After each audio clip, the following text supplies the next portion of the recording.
उजला उजला बाल और उज्जर दाढ़ी वाले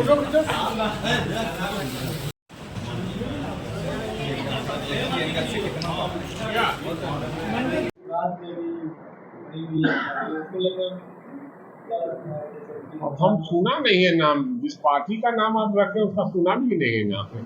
यहाँ तो लड़ाई आर पार की है, एक दंगा फैलाने वाला है, एक दंगा नहीं फैलाने वाला, दो ही पार्टी नहीं है यहाँ। एक नफरत पैदा करने वाला, एक इंसानियत पैदा करने वाला, दो ही पार्टी है यहाँ। कौन आता है जाता है और बी टीम कितना लोग का है उससे क्या लेना देना। लेकिन सर लोगों में चर्चा है संसद के आने से कहीं अभी तो समय बताएगा, अभी मैं क्या कहूँ। सरकार को कहना चाहूंगा कि जहां कहीं भी हमारे लोग अगर कब्जा किए हैं आज खाली कराइए। हमारा लोग कहीं कब्जा नहीं किया है, ये दोषारोपण बीजेपी की सरकार करती है, बीजेपी के लोग करते हैं।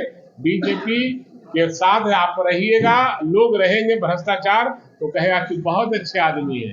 जहां खिलाफ किया भ्रष्टाचारी घोषित कर देगा और अपने यहाँ आएगा तो डिटर्जेंट पाउडर से धो के उसको कहेगा कि बहुत ईमानदार आदमी। देखिए निश्चित रूप से भूमि सर्वेक्षण का काम अभी बंद हुआ है और हम ही लोग की आवाज के वजह से बंद हुआ है।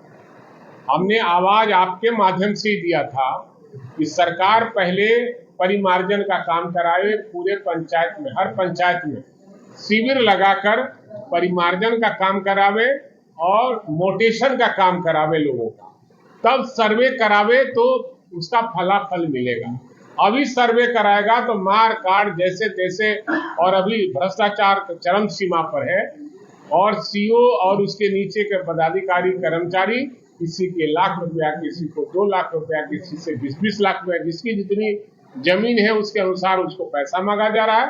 आप लोग भी गांव घर के रहने वाले हैं, आप लोग भी प्रभावित है, इसलिए सरकार ये समझते हुए 3 महीना टाली है। हमको लगता है कि आने वाले दिनों में सर्वे होगा ही नहीं। आपको क्या लगता है, रोक देना चाहिए? एकदम रोक देना चाहिए, पहले सुधार करना चाहिए तब कोई काम करना चाहिए।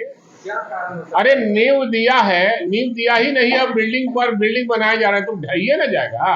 क्या कारण हो सकता है सर, बड़ा जल्दबाजी में सरकार भूमि सर्वेक्षण करवा रही है? कारण तो आप लोग ढूंढिएगा, कारण क्या होगा। पदाधिकारियों और सरकार पैसा सुनना चाहती है इसलिए ऐसा करवा रही है।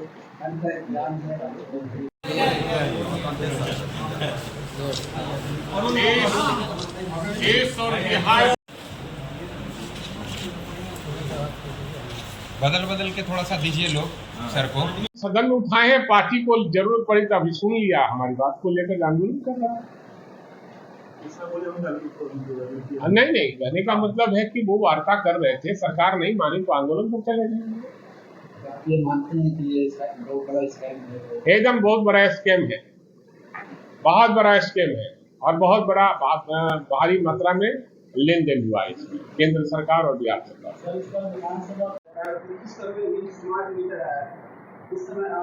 नहीं, हम लोग ने उठाया था, हम राजद के लोगों ने उठाया था स्मार्ट मीटर के खिलाफ में।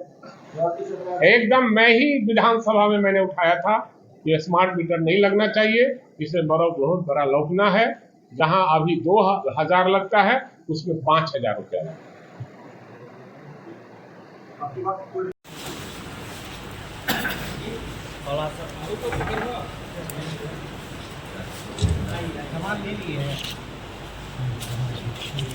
लालू जी को बोले कि यादव ने गड़िया है। अब तो मानसिक रूप से भी असल में 80 बरस का उम्र हो गया। 80 बरस की उम्र के लोगों से क्या आप अपेक्षा करेंगे? मानसिक रूप से कुछ कमजोर हो गए हैं बेचारे, और कोई बात नहीं। कल तक लालू यादव को बहुत बड़ाई करते थे, आज लालू यादव को कह रहे हैं कि यादव नहीं गलेरी है। अब तो ये बताना पड़ेगा कि उनका पालन पोषण कहाँ हुआ है, वो सार्वजनिक करें। पब्लिक जानना चाहती है कि मांझी जी कहाँ पले हैं, पढ़े हैं और कहाँ पोसाए हैं, ये पब्लिक डोमेन में जाना चाहिए। अच्छा ये बताइए, जो आदमी बी टीम हो उसकी चर्चा क्या करना है? किसी पार्टी का वो बी टीम हो उसकी चर्चा नहीं की जाती है। बी टीम की चर्चा हम लोग नहीं करते हैं। वही सिखलाया था मोदी जी को, कहो यार कि हमारी सरकार बनेगी तो हम 2 करोड़ बेरोजगारों को हम रोजगार देंगे और सरकारी नौकरी देंगे। तो ये गलत बात बताने वाला लोग ही ये राजनीति में है, तो इनकी चर्चा में क्या कर सकता है। बिहार सरकार जो जातीय गणना हुआ उसको 9वीं अनुसूची में सरकार शामिल करे, हमारे जो आरक्षण का दायरा बढ़ाया है उसको 9वीं अनुसूची में शामिल करे, ये भी हमारी मांग है और हमारी पार्टी के जोरदार ढंग से मांग है। अब आप लोग पूछिए क्या जातीय गणना होना चाहिए। और बिहार में हमारे नेता तेजस्वी प्रसाद यादव ने मांग किया था, हम लोगों ने मांग किया था, उन दिनों बिहार सरकार के मुख्यमंत्री माननीय नीतीश कुमार भी चाहते थे जातीय गणना कराना। बिहार में जातीय गणना हुआ, उसी आधार पर पूरे देश में जातीय गणना होना चाहिए और हर जाति के लोगों को अपनी जाति की संख्या जानने का अधिकार है और वो देखेगा कि हमारे आने वाला जो बजट है उसमें हमारे जाति के उत्थान के लिए क्या किया गया है। लेकिन केंद्र सरकार नहीं चाह रही है कि पूरे देश में जातीय गणना हो और केवल झूठा वादा, क्योंकि बीजेपी का मतलब होता है बड़का झूठा पार्टी और बड़का झूठा पार्टी से जनता उब चुकी है। वो चाहती है ये 400 का नारा दे दी, 400 पार। जनता ने ऐसा दवाई दिया कि 240 में जाकर अटका। हमको लगता कि गड़बड़ी नहीं होती, 200 के भीतर ही वो रह जाते, सरकार भी नहीं बनती, जनता का मैंडेट नहीं मिला है, ये जबरदस्ती प्रधानमंत्री बने हुए हैं। इसलिए बेरोजगार भी चाहता है तेजस्वी यादव मुख्यमंत्री हो, जो रोजगार चाहना चाहता है वो चाहे जिस जाति के बेरोजगार हो वो सब लोग चाहता है कि तेजस्वी यादव जब मुख्यमंत्री होंगे तो हमको रोजगार मिलेगा, हमें सरकारी नौकरियां मिलेगी। क्योंकि हमारे नेता 2020 में चुनाव में वादा किया था कि जब मेरी सरकार बनेगी तो हम 10,000 बेरोजगारों को सरकारी नौकरी देने का काम करेंगे। 17 महीने का समय मिला, उप मुख्यमंत्री की हैसियत से उन्होंने गुण बताया माननीय मुख्यमंत्री को और वैकेंसी भी दिया, तो 5.5 लाख बेरोजगारों को उन्होंने सरकारी नौकरी देने का काम किया। इससे पूरे बिहार में हर जाति, हर समाज के लोगों में, हर धर्म के लोगों में ये विश्वास जगा कि तेजस्वी यादव मुख्यमंत्री होते तो शायद 10,000 बेरोजगारों को रोजगार दे सकते थे और सरकारी नौकरी।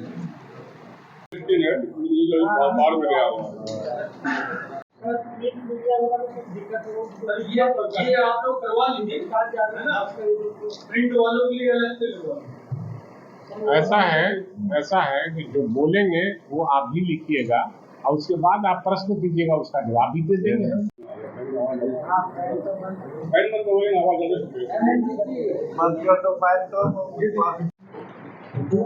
असल में जिलाध्यक्ष का आदेश का पालन तो हमको करना नहीं है, उनके जिले में आए हैं, कहीं जिंदाबाद मुर्दाबाद करवा के राजाराम जी आइए, राजाराम जी